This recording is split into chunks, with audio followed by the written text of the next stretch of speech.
നമ്മൾ മുമ്പ് ചെയ്ത വീഡിയോയിലൊക്കെ കരിമ്പുലിയെ പറ്റി പറയുമ്പോഴത്തേക്കിന് കുറേ സംശയങ്ങൾ ആൾക്കാർക്ക് വന്നിരുന്നു. ഇത് കാട്ടിക്കാണുന്ന നമ്മുടെ സാധാരണ പുലിയാണോ അതോ വേറെ വല്ല സ്പീഷീസ് ആണെന്നൊക്കെ കുറേയേറെ ചോദ്യങ്ങളൊക്കെ വന്നിരുന്നു. അപ്പോൾ ഇന്നത്തെ വീഡിയോ കരിമ്പുലിയെക്കുറിച്ച് തന്നെയാണ്. അതിനെങ്ങനെയാണ് ഈ കളർ വന്നതെന്നും മറ്റുള്ള ജീവികളുടെ കളർ വ്യത്യാസങ്ങളെക്കുറിച്ചൊക്കെയാണ് ഇന്നത്തെ വീഡിയോ.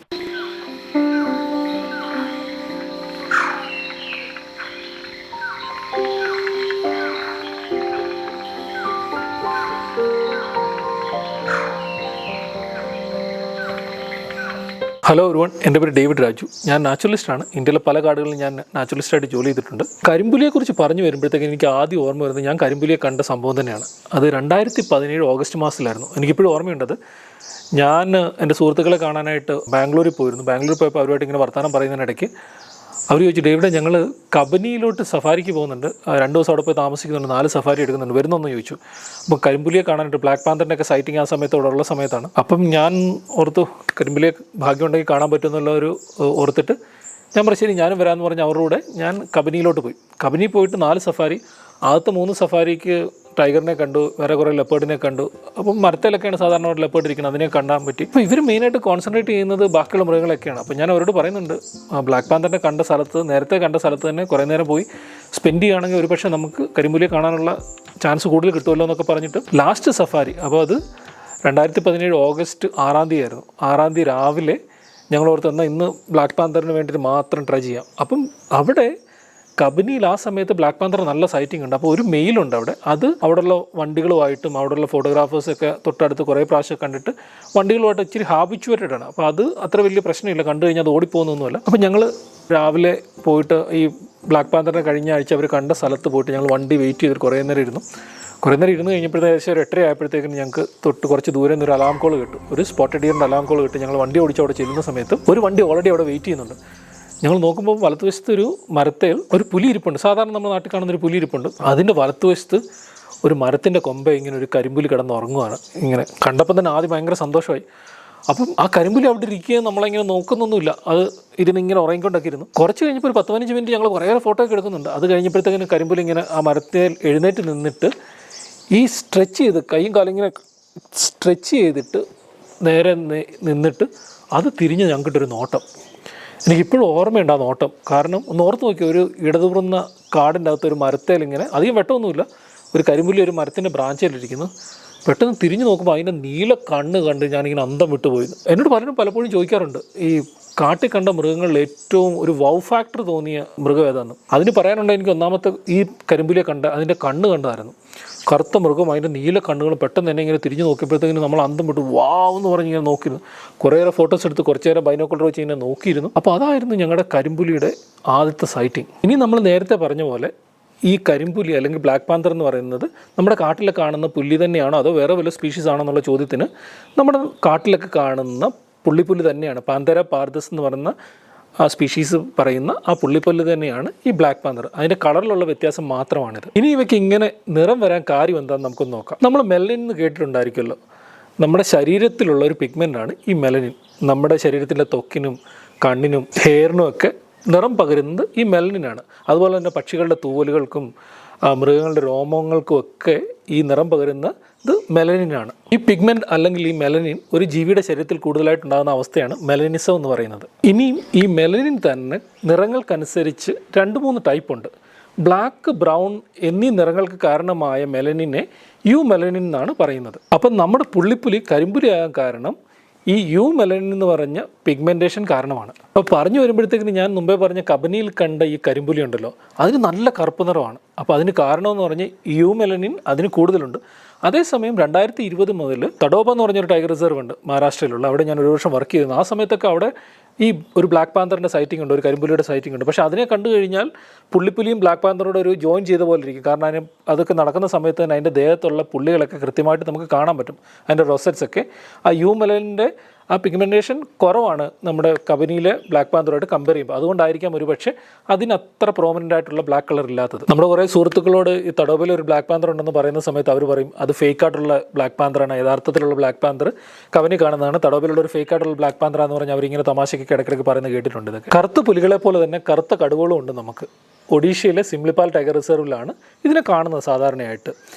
ഈ കറുത്ത കടുവകൾക്ക് കറുത്ത നിറം ലഭിക്കാനുള്ള കാരണം എന്ന് പറഞ്ഞു കഴിഞ്ഞാൽ നമ്മൾ മുമ്പേ പറഞ്ഞ കറുത്ത പുലിയിൽ നിന്നും വ്യത്യസ്തമാണ് ഇതിന് കറുത്ത നിറം ലഭിക്കാനുള്ള കാരണം. കരിമ്പുലിയുടെ കാര്യം എടുത്തു കഴിഞ്ഞാൽ ഞാൻ പറഞ്ഞല്ലോ മെലനിസം എന്ന് പറഞ്ഞ ഒരു പിഗ്മെൻറ്റേഷൻ കാരണമാണ് ഇതിന് കറുത്ത നിറം ലഭിക്കാൻ കാരണം. എന്നാൽ കറുത്ത കടുവകൾക്ക് കറുത്ത നിറം ലഭിക്കാൻ കാരണം ആക്ച്വലി അതിൻ്റെ ഒരു ജനിതക മാറ്റം വന്നുകൊണ്ടാണ്. അതിനെ മെലനിസം ആണ് പറയുന്നത്. മെലനിസം നമ്മൾ ശ്രദ്ധിച്ച് നോക്കിയാൽ അറിയാം, അതിൻ്റെ ദേഹത്തുള്ള ഓറഞ്ച് നിറത്തിലാണ് കടുവ, അതിൻ്റെ ദേഹത്തുള്ള കറുത്ത വരകൾക്ക് നല്ല നീളം കൂടിയിട്ട് നീളവും വീതിയും ഒക്കെ കൂടിയിട്ട് ഒറ്റ നോട്ടത്തിൽ കണ്ടു കഴിഞ്ഞാൽ ഒരു കറുത്ത കടുവ അല്ലെ ബ്ലാക്ക് ടൈഗറിനെ പോലെ തോന്നും. അതാണ് ഇത് തമ്മിലുള്ള മെയിനായിട്ടുള്ള വ്യത്യാസം. എനിക്ക് വലിയ ആഗ്രഹമാണ് ബ്ലാക്ക് ടൈഗറെ പോയിട്ടൊന്ന് കാണണമെന്ന്, വൈൽഡിൽ പോയി കാണണമെന്ന്. പക്ഷേ സൈറ്റിങ്സ് ഒക്കെ വളരെ റെയറാണ്. അപ്പോൾ നമുക്ക് കുറേ എൻ്റെ സുഹൃത്തുക്കളൊക്കെ പോയിട്ട് അവർക്കൊന്നും കാണാൻ പറ്റിയിട്ടില്ല. പക്ഷേ കഴിഞ്ഞ മാസം ഞാൻ ഒറീസയിൽ പോയിരുന്നു. ഒറീസയിൽ പോയപ്പോഴത്തേക്കും അവിടെ വലിയൊരു സൂ ഉണ്ട്, നന്ദൻകാരൻ എന്ന് പറഞ്ഞ സൂ ഉണ്ട്. അവിടെ 2-3 ബ്ലാക്ക് ടൈഗർ ഉണ്ട്. അപ്പോൾ അതിനെ കാണാനായിട്ട് ഞാനവിടെ പോയി. എനിക്കിപ്പോഴും ഓർമ്മയുണ്ട്, ഞാൻ എൻ്റെ ക്യാമറയൊക്കെ ആയിട്ട് നടന്ന് ചെല്ലുമ്പോഴത്തേക്കിനും ഒരു കേജിൻ്റെ അകത്ത്, വലിയ തുറന്നൊരു കേജാണ്, അതിൻ്റെ അകത്ത് ഒരു ബ്ലാക്ക് ടൈഗർ. അപ്പോൾ അവിടെ 3 ആൺ ബ്ലാക്ക് ടൈഗേഴ്സ് ഉണ്ട്. അതിൻ്റെ പേര് കൃഷ്ണ എന്ന് പറയുന്നു, ബസു, സ്പന്ദൻ എന്ന് പറഞ്ഞ 3 പിന്നെ കൃഷ്ണപ്രിയ എന്ന് പറഞ്ഞൊരു ഫീമെയിൽ. അപ്പോൾ ഇങ്ങനെ 4 ബ്ലാക്ക് ടൈഗേഴ്സ് ഉണ്ട് ഇപ്പോൾ അവിടെ. അപ്പോൾ ഞാൻ ചെന്നപ്പോൾ ബസു എന്ന് പറഞ്ഞൊരു ടൈഗർ ആയിരുന്നു, നല്ല പൊക്കമൊക്കെ ഉള്ള ഒരു ടൈഗർ. അവിടെ നിലത്തിരിക്കുകയായിരുന്നത് കേജിൻ്റെ അകത്ത്. അപ്പോൾ എൻ്റെ വലിയൊരു സൂം ലെൻസ് ആയിരുന്നതുകൊണ്ട് ഈ കേജിൻ്റെ അകത്തൂടെ എനിക്ക് അതിൻ്റെ വീഡിയോ ഒക്കെ എടുക്കാൻ പറ്റി.